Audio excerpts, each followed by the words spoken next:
Ni iki kiri kuba mu gihugu cya Mali?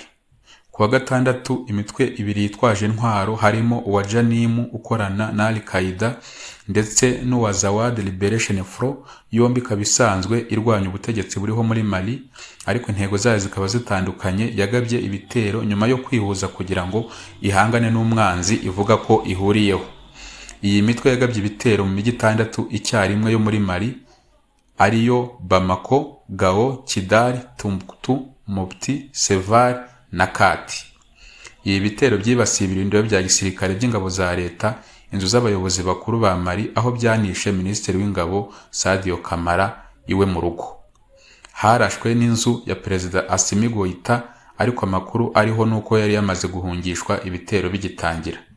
Harashwe ikibuga cy'indege cya Modibo Keita. Hibasiwe inyubako za leta nk'aho abarwanyi b'iyi mitwe binjiye mu biro bya guverineri w'intara ya Kidali zikanahifotoreza.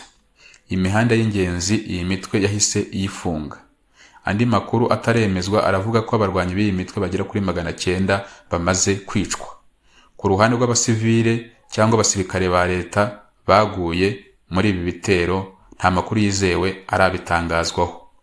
Ubu bihugu by'Ubufaransa na Amerika nibyo bya mbere biri gushyirwa mu majwi mu gufasha iyi mitwe kugira ngo byikize ubutegetsi buriho muri Mali, kugira ngo byongere kwisubiza ubugenzuzi ku mutungo kamere w'iki gihugu no gusubirana ijambo muri kariya karere ka Saheli nk'uko byahoze mbere y'uko habaho guhirika ubutegetsi muri 2020 maze Mali igatangira gukorana n'Uburusiya.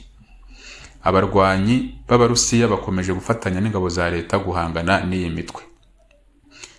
Hari amakuru menshi akomeje kuvugwa muri iyi ntambara, ariko reka dusome buno butumwa bwanyujije kuri X n'umwe bakoresha uru rubuga. Buragira buti: ku bijyanye n'ibibera muri Mali, abantu benshi baribaza bati Uburusiya burihe? Abandi bakavuga bati Burkina Faso na Niger bagomba gufasha Mali. Ariko ikibazo ni iki?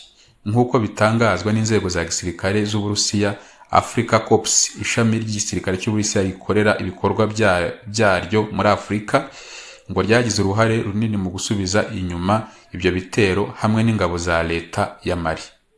Ayo makuru avuga ko abarwanyi bari hagati y'ibihumbi 10 na 12 bitwaje intwaro bo mu mutwe w'Abatuareg bafashijwe na Algeria n'andi matsinda y'iterabwoba akorera muri ako karere aribo bagabye ibyo bitero by'ejo hashize.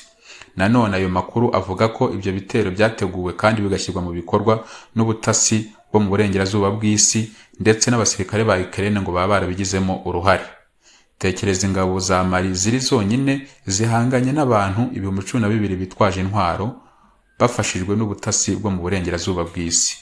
Nk'uko bivugwa n'ingabo z'Uburusiya, umugambi wari wo gukuraho General Assimi Goïta binyuze mu kugaba ibitero no gufata ibigo bya gisirikare bikomeye ndetse n'ingoro y'umukuru w'igihugu, nk'uko byigeze gukorwa muri Syria mu gukuraho Perezida Assad. Africa Corps ivuga ko yafashije kuburizamo uwo mugambi kandi ko abarenga 1000 bo muri abo baterabwoba bamaze kwicwa. Ku bijyanye n'ubufasha bwa Burkina Faso na Niger, AES ifite ingabo zihuriweho zitwa AES Unified Force, zikaba zikorera ku cyicaro gikuru kiri muri Niger. Bivugwa ko izo ngabo ziri i Kidal, umwe mu mijyi yagabweho ibitero, akaba ari n'igicumbi cy'Abatuareg muri Mali. Uyu mutwe watangiye ugizwe n'abasirikare 5,000, ubu bakaba barongerewe bagera ku 15,000. Mu by'ukuri igisirikare cya Mali gifite imbaraga, kikaba kiza ku mwanya wa 2 muri Afurika y'Uburengerazuba n'uwa 17 muri Afurika yose. Ariko n'ingabo zikomeye zishobora kugira ibibazo mu ntambara, cyane cyane iyo harimo ibihugu bikomeye bibifitemo uruhare mu ibanga. Icy'ingenzi ni uko nta mpamvu yo kugira ubwoba bukabije, kuko inzira igana ku bwigenge n'ubwisanzure akenshi ibirimo ibibazo n'imbogamizi, ariko amaherezo hakaza intsinzi. Ngubwo bumwe mu butumwa bwo kuri X bwavugaga kuri iyi ntambara. Mwakoze rero kubana natwe, yari update y'amakuru ari kuvugwa ku gihugu cya Mali. Mukomeze mugire ibihe byiza, tuzasubira.